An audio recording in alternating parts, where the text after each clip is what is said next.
Hey, Ronny Dahl, Four Wheeling, Australia. Welcome to another episode of Modified, and this time we have a 150 Prado.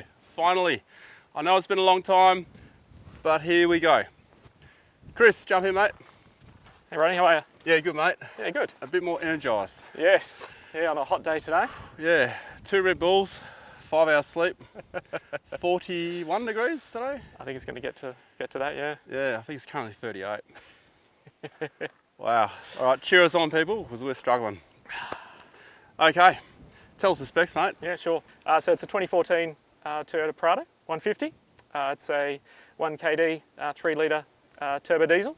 So it's still a 3 litre, it's not the 2.8. Yeah, so it's one of the last of the 3 litre diesels before they moved into their new engine.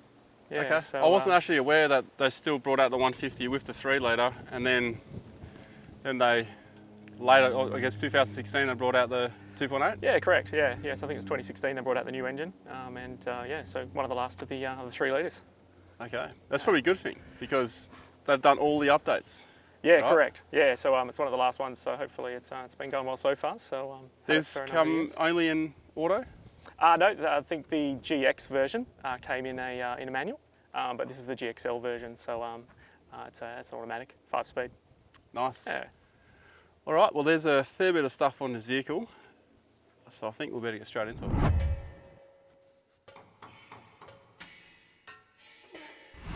Well, that's probably the obvious question. It's an ARB bar on here. It is. Yeah, it's the ARB Deluxe winch bar. Speaking of winch, I like this. Yeah, it. Does that come with the bar, or is that something you put on? No, I got it added at ARB. Okay. I think it's one of their products that they sell, but it allows me, so in water crossings and stuff mainly. You don't lose your plate. It just pops up, rather than it coming off, yeah. What size winch is in there? It's 10,000 Warn Xeon 10,000 pound. And I know for a fact you've used it a couple of times. I have, yes, on one of your recent tag-alongs. Yeah, that's right. We pulled me up off the side of the road, which was a bit of a challenge, which was good. Oh, is that when because you spun out, did you? Yeah. Well, I had a bit of an issue on the back and couldn't get it for between low range and high range. Oh, and yeah. I was trying to keep off certain lines on the track, and That's right. it Yeah, I went off. remember now. Yeah. Yeah. And then I remember the time before in the sand dunes. Oh yes. Yeah, trying to get over those ones. Yep. That's well, right. so it's paid for itself twice. It has. Yeah, it's been used a few times. These 2 wing bash plates here, the first ones, they come with a bar. They do. Yes. Yeah. So the side wings and the middle wing in the middle. And then you've got the massive plate that the mechanics love. They do. Yes. Yeah. They love taking that one off for a service. It's just the ARB UVP. Does it go all the way? It goes all the way to the transfer, or just before the transfer, and then I've got a K-on transfer guard underneath, and then I've also got the K-on fuel guard at the back as well. Oh wow! That protects fully underneath. So you could skid over everything pretty much. Yeah, and they're all about 3 to 4 mil thickness. So. Well, you got the weight in the right spot down low. Yeah, that's right. Yeah, there is a bit of weight there. Brush bars down to the side steps. Yeah, so ARB brush bars, and then the ARB side steps. It's all colour coded as well to match the car, just to give it a bit of a nicer look, I suppose. A lot of people ask about brush bars. I know I use mine. Yes. You would have used yours because you told me about a kangaroo deflection, or? Yeah, correct. Yeah, on a fairly recent trip, we were coming back from up north, and the kangaroo went just past on the side. If it clipped it, it would have certainly been a bit more damaged than what you see here. So they've done well. Okay, insurance policy. Yeah, that's right. Let's go to the back. Sure. Take it away, mate. What's on the back? So at the back here, we've got a Kmart rear bar. Fits perfectly with the dual wheel carrier. Which kidney did you sell? Yeah, only just the left one for this. Got the right kidney? Yeah, no, still got the right. So still going well. Nice. I've got to say, when you colour code it, I had to look twice to see actually how to rear bar. Yeah, right. Okay. So it actually ties in quite nicely. Yeah, no, it is good, and it's got the integrated tow bar in on it as well, which keeps it at the tonnage that it's allowed to tow. So. What are the bad points with the Kmart bar, and what are the good points? I think the good points are that obviously you can change it over to be obviously a dual wheel carrier, or you can have a jerry can and a tyre obviously. Downsides are because on the Prado you can only fit up to 32 and a halves, which is sort of what this is because of the gap in between. on some of the other vehicles and some of the other bars, you can go a little bit wider, so they actually offset. It's a little bit wider on them, Okay. but you just got to make sure you keep it within the mirrors, obviously, for laws sort of thing. So 32.5 is the biggest you Yeah, can so go? this is pretty much the biggest that we were able to fit on there. Legally, I suppose we're only allowed to go to that size anyway. Yeah. But yeah, And 33, 32.5. it's pretty close. You know, one of the downsides, I think it's more just where we've mounted the plugs. I think like on a lot of them, they mount them underneath rather than recess them maybe in the bar or something along those lines. So it's, in here? Yeah, because they Get a get bit caught up a exposed. little bit. Yeah. Yeah, I see you lost the top hat of this one. Yeah, it's definitely something that I'll probably look into moving forward. Cool. But there's certainly good points. Is obviously it's nice and rock solid. Can I ask you hit a few rocks there? what this is for? Yeah, so this is a window saver. Is that for rocks bouncing off a trailer? coming Yeah, back? correct. Ah. Yeah, so we got it from a place in the East Coast. It's just a bit of Perspex with the suction cup. You stick it on your back windscreen and protects the. Can you hear it when the protects rocks hit it? On the gravel roads, yeah, you can. Especially, you know, we have the stone guard and stuff on what we tow most of the time, so it's just extra insurance, really. Yeah, that's a good idea. I've never actually seen any of these put on before. High lift jack. It's a universal high lift bracket, yeah, so it fits any high lift jack. Okay.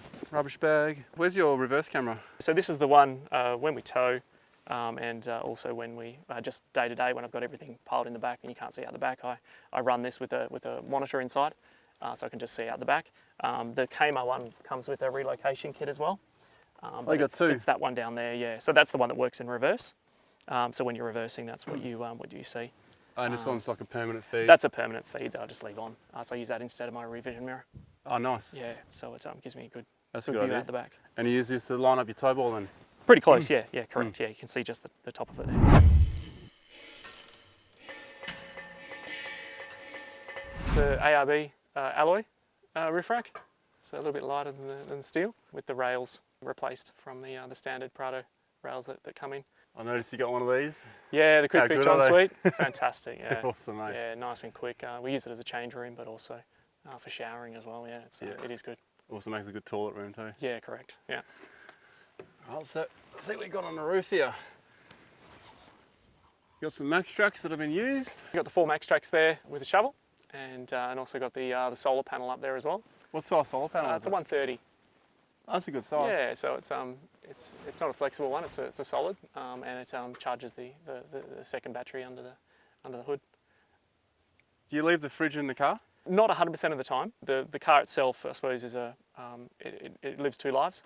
We use it as a school bus, but we also use it for getting out and about. Fridge, everything you see in the back later on, it all is fully removable. It's all modular. Oh, cool. So we will use all 7 seats when we need to. Yeah, nice. Yeah, I will yeah. check that out when we get to Yeah. it. That little bag up there, I believe that's your tent, mate. Yeah, it's a bunker swag. Yeah, so it's nice and compact.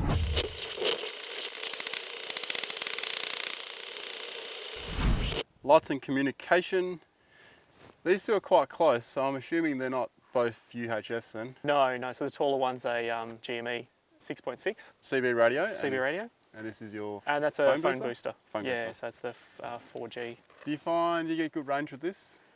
Yeah, I do actually. Yeah, I don't usually have too many problems being either out on the open road or in convoy sort of thing. It seems to work quite well. You've been part of a few big convoys with the tag-alongs and that, and you've had your turns at the front and at the back and in the middle. When you're at the back, could you hear me the whole time? Yeah, I can. Yeah, I can. Yeah, whereas I know some of the guys in front I couldn't hear, and we were sort of relaying messages back and forth. So yeah, no, it does definitely. Yeah, that's keep right. range. You end up being a bit of a relayer for me a couple of times. Yeah, well, yeah, good range. Good range. Lights. Let's start with down here, because I noticed something when we looked at the bull bar. You got these little, they look like a submarine dome. Yeah, so I've got a couple of I suppose what you call rock lights underneath. I've got 2 at the front, 2 in the middle, and then 2 at the rear. It just gives me that bit of light underneath, so people can see where my wheel tracks are going to be. Yeah, cool. If driving at night. They're obviously quite waterproof. They are, yeah. Yeah, they're all sealed. They're a sealed unit. I think they're about 3 watts each. So they're reasonably bright for what you need underneath. They'll be pretty easy to mount here too, eh? Just drill a hole, round Correct. hole. Yeah, drill a hole and then just wire it in. For the spotties, IPF 9000 Extremes. So they're the HID version, 35 watt. We've actually got a pencil and a spot on there. I've got the Light Force 20-inch bar at the top, dual row. Yeah, How many watts? I think it's about 11,000 lumens So it does pump out quite a bit. Nice and bright on the open road for sure. So I've got a question about these lights, but before we do that, you got one more up here. Yeah, so got the bigger 36-inch one up there. They're 10 watts each, so that pumps out about 18,000 lumens. That's nice and bright. It is a combi as well, so it is a spot and pencil. And you got camping lights around the side. Yeah, I got little rock 20s. I got 2 on each side and 2 at the back for camping that I utilise as well. Now you have a bit of a light combo happening here. First question, does that one light up your bonnet? No, it doesn't actually. Because I got the darker bonnet, I thought about putting a black wrap on it just to keep it completely black. But with the dark blue, it doesn't pick up too much light on there. It does pick up obviously on the aerials themselves. But at night on the roads, usually I just use this set here. So I use the two. Are they separate switched? They're separately switched, yes. Mainly combined, so you get spread and then distance with these. Yeah, correct. Yeah, that's How right. far can you see? Those ones probably about a K and a half with the distance. Really, isn't it? Yeah, that's exactly right. Yeah, and then this obviously just gives it that extra spread on the sides when driving. Okay. Just to look out for those roos and anything else that's out on the road.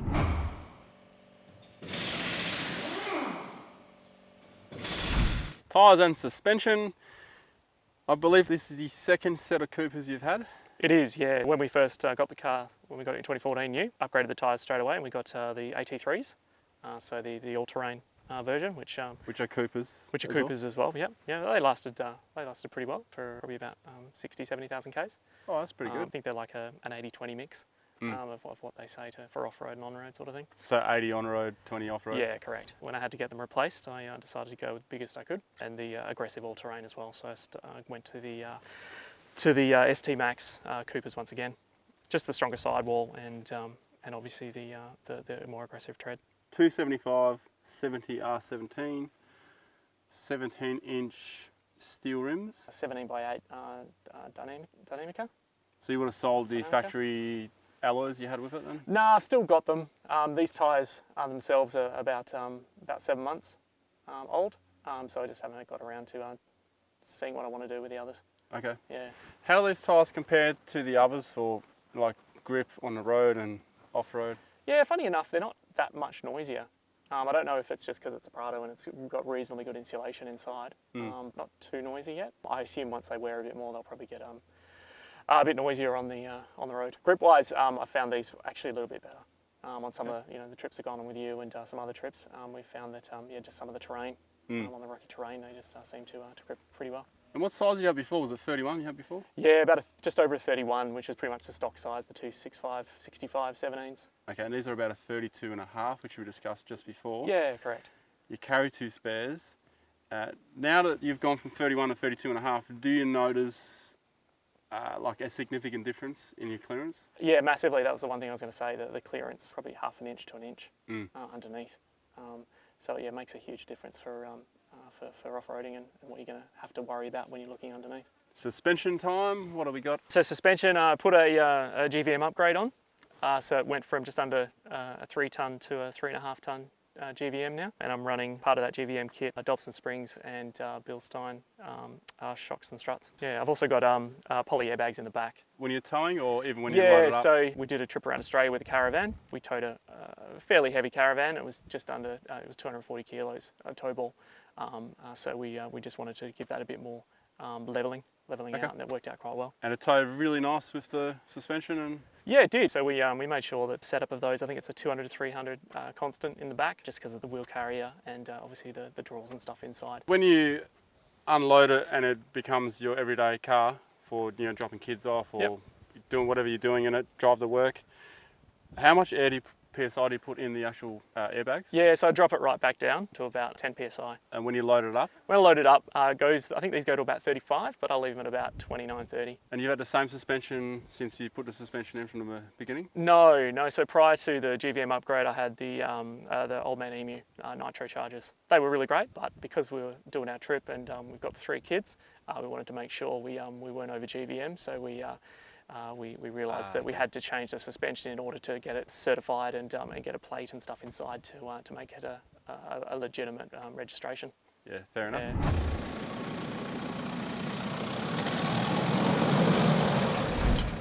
Under the hood. Right. The 3 litre diesel, D4D. Correct, yeah. We have a Steinbauer here. I do, yes. Yeah, so got that early on, once again, because we were towing, just that little bit extra. So it was the one that I chose on the market at the time. It's got all the safety features in it and gives it a little bit more power. I think they're stocked are about 127 kilowatts, bumps it up to about 150. Nice. And the torque bumps up about 100 newton meters as well, so Okay. gives it just gives that little bit extra. And you changed the torque to come in a bit earlier as well? No. So it automatically detects when it needs the power. How it does that, I'm not 100% sure, but yeah, then puts it into the profile. All right. Yeah. 2 fuel systems here. So this is your factory, this is your secondary. Yeah, correct. And you got the secondary plumbed in before? No, I've got it after actually. That's running the I think it's the 5 micron, the tinier one. So go through your factory first. Factory first and then secondary through Okay. through that one, yes. 2 yellow top batteries. That's smaller, that one. It is, yeah. It's a D34. It's only about a 55 amp. So that'll be your second battery. So that's the then. auxiliary. And then I've got the D27F, which is the main battery Okay. that I run. Is there a reason why it's that size? Is that's all we can fit there, or? I think you can fit quite a larger one in there, depending on the model. I know some of the 120s and the 150s can have a cracked inner guard, some people say because of the weight of the battery. So you can fit 100, 120 amp in there. Went with this, I like the gels. So I went with the D34, and that's enough usually for what I'm running for a longer trip. The isolators are there, and I've got the red arc at the front there. It's the 1225 with the solar input. Just cut the top out. This is in here so I can run it as a jump starter. So I've got the momentary switch inside, so I can just press that and it joins the 2 batteries. Your air filter, is that standard air filter? Standard Toyota air filter in there. That works well. Snorkel is a Safari? Is It's a Safari snorkel, yep, on the outside here. And another ARB compressor. Yeah, so I'm Off running... your lockers. Yes, so Right. my lockers are connected to that, and I've got another access point here, so I can actually air up depending on where I am. Got an option front or back. Do you find you use both air compressors, or? Yeah, usually because I usually you can keep air up twice. Well, yeah, I can air up from the front and back. The Indiflate that I use, obviously I have 2 connections on it, so it can pump up 2 tyres at the same time, which is good. So now you need 2 Indiflates to pump up 4 tyres at once. Yeah, it all depends on who the slowest person is, though. Who you're with. Fair So it's just another easy access method. All right, how's that wind, eh? Yeah, Picking it's up. pretty windy. Rust protection here. Yeah, so the system there, it's got a couple of pads padded onto the chassis, which protects or helps with the rust proofing or rust guarding of it. That's about it, eh? I think so, yeah. Everything else is not pretty that there's stock. not much going on, there's a fair bit in here. Yeah, I can't really fit too much more. Catch can might be on the cards at some point, but just going to work out where I need to put it and go from there.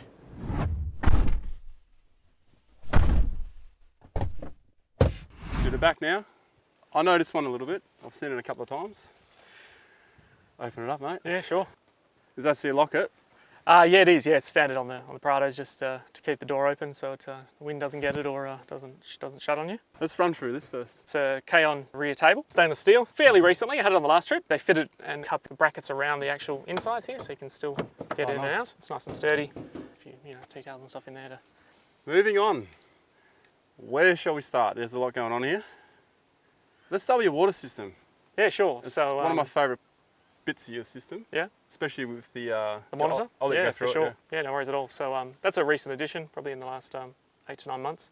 I've added that one in. Water storage in the rear footwell of the seats. So that carries about 60 litres of water. Plumbed it back through to the rear here. Is it a poly tank? It is a poly tank. It's one of the Engel tanks that they brought out a long time ago. Water system itself, I'm able to obviously just pop that up. Take the end off just in case there's anything leaking out like that. Ah, okay. Yeah, that's still in the system. Obviously just turn it on there, that primes it. The switch there that primes the pump. And then I've got a water monitor there which allows me to monitor how much water I've used. So when I actually filled it up for the first time, you fill it all the way to the brim, you drain it out, and then it tells you how much you've actually used, and you can use that as your basis for how much it can actually store. So next time you turn it on, it pre-programs it to that level, and it'll just draw down on that, and allows you to know how many litres you've got left. So in other words, it calculates how much water capacity it can take by what you put in it. So it calculates how much comes past the sensor. Yeah, correct. And then when you drain it out, it calculates how much comes out, and then you know exactly how much you got left. That's correct, yes. That's way better than a normal gauge, because the gauge, it doesn't tell you the litres. It's just like you got that much left in the tank. Yeah, correct. It's like a little bar, Yeah. 3 or 4 bars, whereas this actually gives you literage. That's There's a water flow sensor that's mounted in there that the water has to flow through, and that's where it gets the literage from. That's a bloody good idea. Yeah, no, it's good. So I see you got the whole drifter kit going on? I do, yes. Yeah, I invested in that quite a few years ago, and it's still holding up exceptionally well. I'm really happy with it. They do make some really good drawers and kitchens and stuff. Run us through it, mate. You've got a few tables and stuff going on here. Yeah, sure. So I've got the Prado 150 set, which is the 2 drawers, and I customised it. So I've got the pull-out fridge drawer, and also a table in there as well, which I'll pull out in a sec. The actual drawers themselves sit on the rear seats.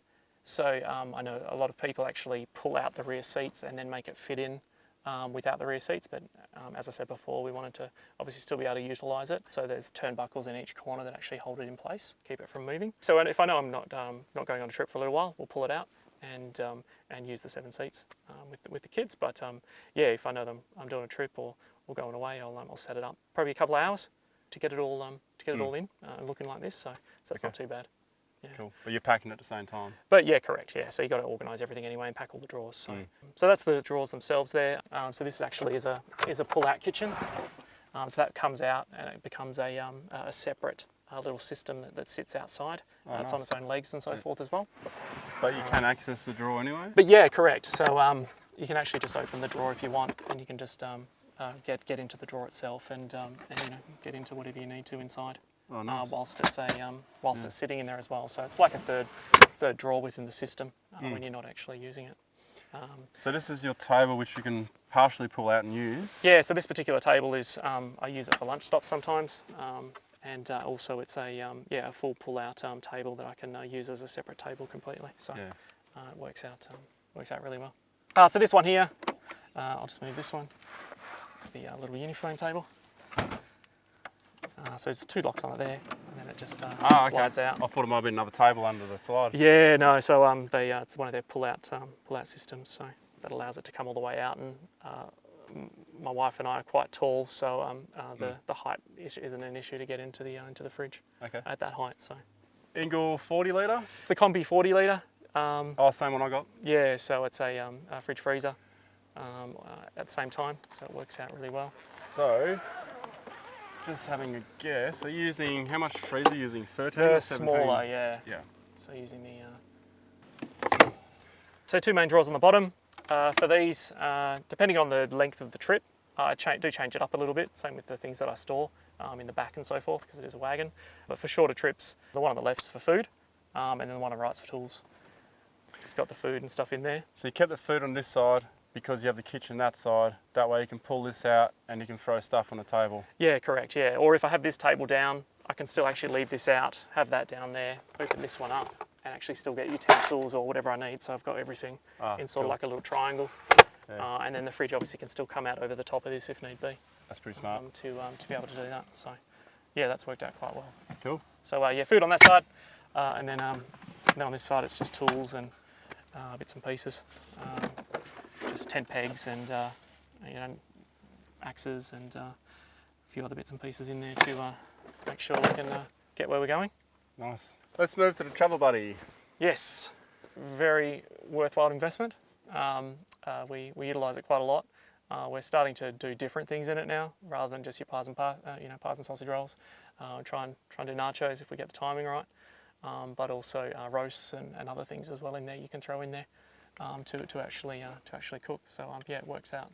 You can do roast really well. Yeah, you can. Yeah, you put them in an oven bag, put them in a tray, and you can do like a pulled pork, or you can do a roast beef. When you say oven bag, like a plastic oven bag that you can put all your bits in. So you can throw like a roast in there, throw potatoes, veggies, put it all in, seal it up, because obviously that's the main thing you don't want to happen for it to leak. Put it in there, take both trays out so you've got the full space in there, leave it on for nice. A few hours and good to go. So, because that's going to be one of my questions, because I find that when we use a travel buddy we eat a lot of junk food, But you're actually cooking good things in it. Yeah, you certainly can cook some good stuff in there. Obviously, Yeah. it's nice and easy just to throw some pies and sausage rolls in for a quick lunch stop. Although some people might consider pulled pork junk food, but it's not junk food, people. It's tasty food. Yeah, but yeah, you can also reheat stuff in there as well. So if you cook something the night before, you got leftovers, put it in a tray and then That's just where it's reheat it, handy. and that's where it's handy for your leftovers. Be it. This is, I suppose, the electronics in the back. So down the back here, I've got an ARB single tank compressor. With the action, I've got some, I suppose you call them party lights, that come up on the back here. Really? That change around. So around there and above the kitchen table. Back door too? Yeah. So that keeps us going at night. And then all the lights switches there. So that comes the three lights set around the roof rack, and then the pod lights as well underneath. And then I've got some Anderson plugs and other bits and pieces underneath to power the fridge and the oven and so forth. You've definitely utilised the wings of this space. A lot of people put spare parts and stuff in, but you've actually put compressors here. You put all your water hose on the driver's side, all your electrical gears on the left side. So you utilise all that space. These covers here, Yes. where are they from? They're Solar Screens, is the company. That's right, Solar Screens. Solar Screens, yeah, they've been fantastic for keeping the heat out. I think they've got like 7 layers of insulation or something in them. You got them in there. Yeah, got them in there, got them so all the way up to the front windows. Oh, yeah, So on the back second, windows too. yeah, on the back windows just to keep the heat out.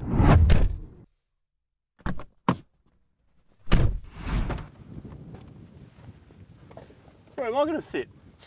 Yeah, there's a few things in here, but yeah, no, it keeps it all nicely accessible for me. It's a great idea, by the way. I used to do that as well, but now I have passengers. Yes. There's a really handy spot to put everything. With 3 radios. Yeah, so the big one there is obviously for when we're Oh, we got the 5 water. yeah, it's the 5 water. So Nice.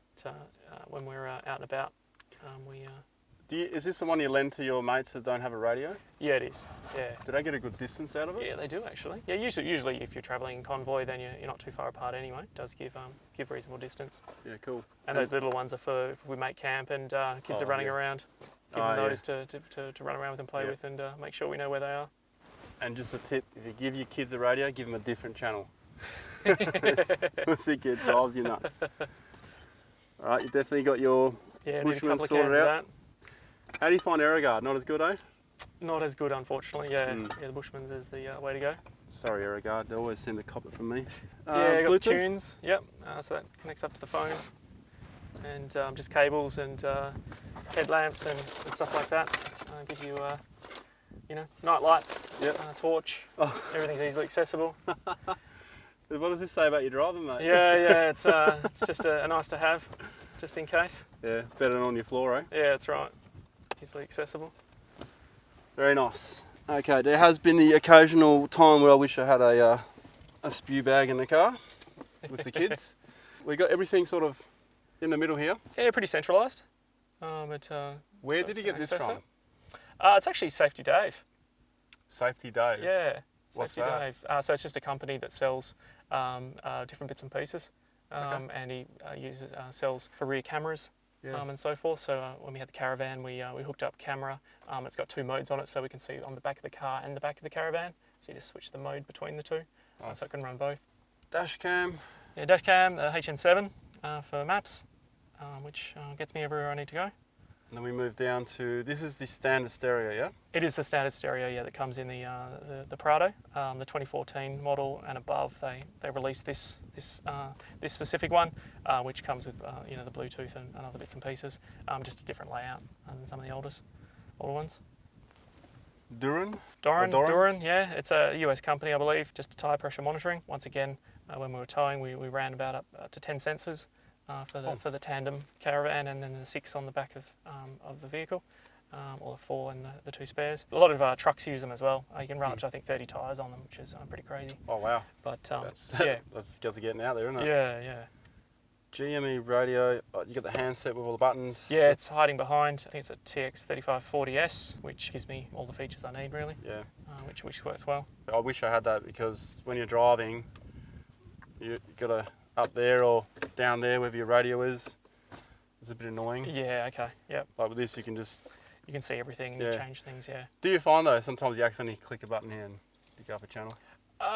Not too much, no. So that's a red arc gauge. So it's got a boost on one side and EGT on the other. Alerts me, flashes and beeps and all that sort of stuff if it goes into the red, which means it's obviously set at a preset limit. So I can adjust that if I need to as well. Oh, that's good. So what have you set yours to? I've set it to for about 550, I think it is. Have you ever hit it? Yeah, uphills, towing. Towing. Yeah. So I just drop down a gear and take it easy. Have a scan gauge over there, which I have used a few times to reset some codes on a number of trips. What do you run on your scan gauge? What profiles? So at the moment I've got auto trans. I've also got water, litres per 100. Not that it's very accurate these days, but I run actually two auto trans temps. So there's one that's in the pan and then there's one that's a little bit higher up, I believe. There's an 81 and 82, so there's two different profiles for the Prado. Is there much difference in temperature? Yeah, there is. Yeah, Really? there is definitely, yeah. So if you're giving it a bit on the beach, you can actually see that one's, say, 110, 120, the other one's still around 90, 95. Okay. Yeah, so there's a bit of a difference. You can see where where it comes from. Cool. Yeah. All right. Well set up, and fire extinguisher down there. Yeah, fire extinguisher, easy to access down here, and they've got all the other switches and buttons down here with the lockers as well, front and rear lockers. Ah, you're twin locked. Yep, twin locked. Have you always been twin locked? Yes. Yep, always twin locked. Nice. Yeah. So and battery monitor and the switches for all the lights. It was 38 degrees last time I checked. I reckon it's hotter now. Yeah, it's definitely very hot. And, mate, how good are these when it's so hot? Cold beverage always goes down well. Especially these ones. Yeah. Cheers, everybody. Why did you choose a Prado 150? Chose a Prado 150 because we wanted a four-wheel drive, and we wanted something that can go off-road, and something that can hold our whole family, which is family of 5. But we didn't want something too big. We did look at the 200. Cost-wise, it was a little bit more, obviously, but it's probably a bit too big for around the city. Okay. And then off-road, we know it's got the Land Cruiser badge, but it's obviously a Prado. But it still has that the underlying good chassis and all the bits and pieces in it. So went with the 7-seater Prado. Yeah. So how come you went for a 7-seater? You got your family of 5. Family of 5, so we've got the 3 kids. When we have, they're all at the age where they want friends over or, school runs or whatever it might be. Yep. Just those extra 2 seats can add an extra 3 kids sort of thing if it's just one of us taking the kids to school sort of thing. Yeah, fair enough. Makes sense. Are you happy with the setup in the back? Because I've known you for a couple of years and you haven't changed too much in it. So it seems really organised. So you're obviously really happy with how it is. The layout, I like how everything's in storage compartments rather than just all thrown in sort of thing. I've added bits and pieces to it along the way, like the wings and the kitchen at the top, and just changed a few things up. But yeah, no, I think the back works well now, as is. Probably still a few minor tweaks along the way. Still want to put a battery in there in the actual back and an inverter and just some stuff like that just to give us a bit more. Finding the battery's not big enough? The battery at the front's okay for just the your overnighters, and with solar it charges pretty quick being a gel. With the longer trips, running the fridge as a fridge freezer as a combi, it does chew the juice a bit more. I do have a third battery just on the rear seat, just a little Waco portable one. Okay. As a 44 amp I think it is, and that just gives me that extra little bit. So you can plug that in to separate the other one just to keep it going, or? Yeah, correct. Yeah, so I just pull the fridge out, for instance, because that's the thing that mainly draws the power, and plug it into that instead. Oh yeah, so you could basically set up your camp, pull the fridge out. Yeah, correct. Set it up. Yeah, it's a little portable one that I can just pull out. It's like a base camp thing. Correct. Yeah. Damn, I don't know how you can get away with not wearing sunnies. It's more brighter that way than it is that way. That's why. I'll get used to it. So what are the 3 best mods you've done to this vehicle? Best mods definitely is the rear. I really enjoy the rear. It's all organised and I can access everything pretty easily. Definitely the tank underneath, the long range tank. That just gives me that extra fuel capacity. What distance do you have? So at the moment it's about 1700 k's. Wow. Yeah. That is good. So it's about 225, 230 litres. There's not too much on the roof, then I get pretty good k's out of it. So you could do the nullable across Australia on $1.80 a litre per fuel. Yeah, that's right. Yeah. Rather than your $3 in the middle somewhere, or $2 something. Yeah, that's true. And then the usual suspension and tyres. Okay. I think the it just gives it that extra lift. The tyres give you the traction you need. Your least used mod? Lockers. The lockers not so much, and maybe that's because I don't go full hardcore all the time. I think I'd definitely get more use out of them there. But they're there when you need them. But they're there when I need them, and it's not something I use every day sort of thing. But it is there. But it's something that I'd least used. I suppose it was a question. Yeah. What about a mod that you're surprised you use it that much? I probably think it's a simple one, but I suppose you have to use it. But the rear view mirror that I've added in with the extra camera. Even though I don't have all this stuff in it all the time, I can obviously see through the normal screen, rear vision mirror. It's a bigger screen too, isn't it? But it is a bigger screen. And it gives you more of a fisheye view, correct. doesn't it? So you can see more. Yeah. So it just works quite well, and it's something simple, but use it all the time. Is that a mod you'd recommend for anyone with a four-wheel drive should do that they can't see at the back? Yeah, I do. Yeah, I think so. I think definitely if there's something that if you've got a ute or a wagon where you've got stuff in the back all the time you can't see, it's great visibility. That's all. With the ones on the stereo, when you put it into reverse, there's a delay. Yes. And sometimes the stereo has a flip out, and you're like sitting there in reverse waiting because you can't see. It's quite frustrating sometimes. Yeah, but no, definitely. That one's always on, right? It's always on? It's always on, yes. Yeah, nice. Yeah, as soon as the car's on, it's on. So I can see all the time. It's 2019. You've had it since 2014. How long are you going to keep this for? We've done a lot of mods to it. I'll definitely keep it for a while. Plan is probably to keep it till my oldest gets his license, and he can take it on. Wow. And then I'll look at something else. You sure you want this recorded? No, he already knows. He already knows? Yeah, he's already booked his spot with, he drove it on one of your tag-alongs, so he's on the beach that day. He's got a while to go, hasn't he? He does, yeah. But how many years? A few. Oh, yeah. Oh, that's all right then. So you're keeping it for a while then? Yeah. What's the best trip you've done in this vehicle? Well, initially we bought it because we wanted to do a trip around Australia with the family. So we did a 7-month trip, pulled a van, did around Australia. So that was fantastic, and that's right up there. How long for? As our trip, about 7 months. Oh, nice. Yeah, so I took a long service and did a long trip around. So we got all the way around, which was fantastic, and got to see a lot of stuff. But from a local point of view, definitely the Israelite Bay tag-alongs. They're fantastic. I've done 2 of them now. And we recently did Kartog, which was fantastic. Yeah, that would be awesome. Getting over there. Yeah, really good trip with the boys, yeah. Is that your favourite place in WA? I think it is, yeah. Yeah, it's just away from everything else, and it's just a great environment to be in. What's your next mod? Next mod, hopefully, is a rooftop tent.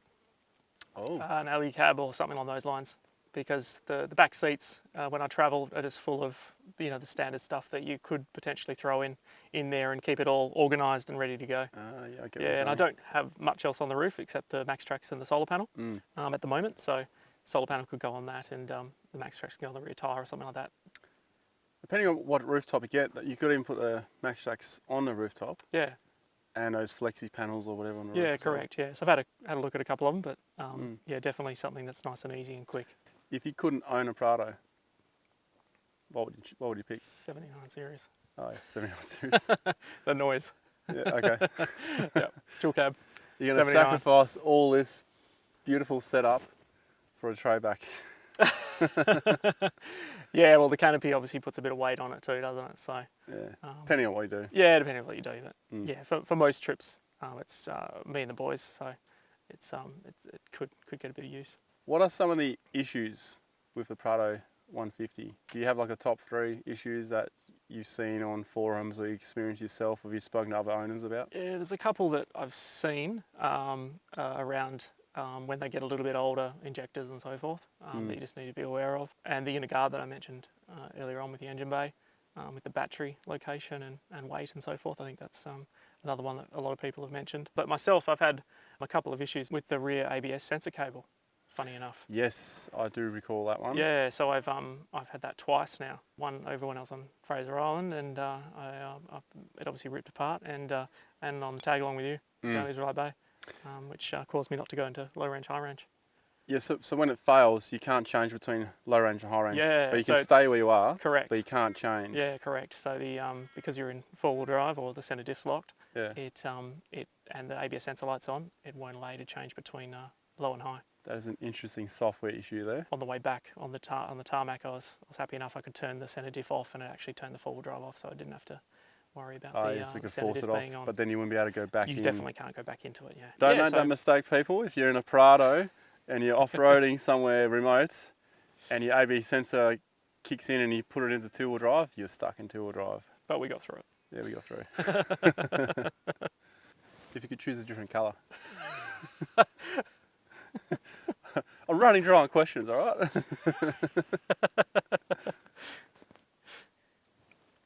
No? Yeah, so I think the colour, if we could choose another one, probably be a lighter colour because... Hot in summer? Yeah, hot in summer, but also from a look point of view, scratches and you can see them because I do use it as a four-wheel drive, so a white one you probably can't see the scratches as much. Yeah, but white's a bit boring. White's boring, yeah, and this colour coded looks I pretty just good. offended a majority of people because majority of people drive white cars.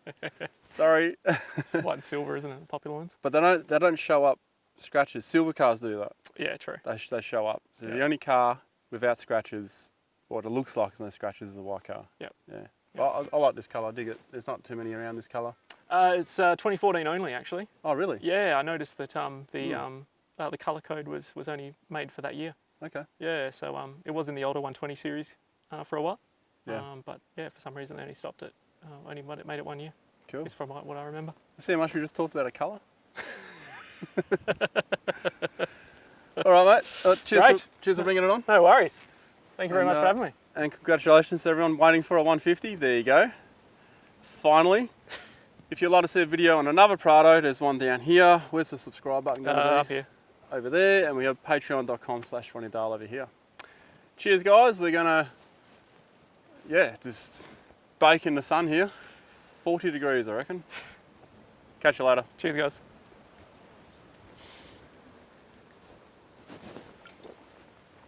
Is the top of your bottle really hot?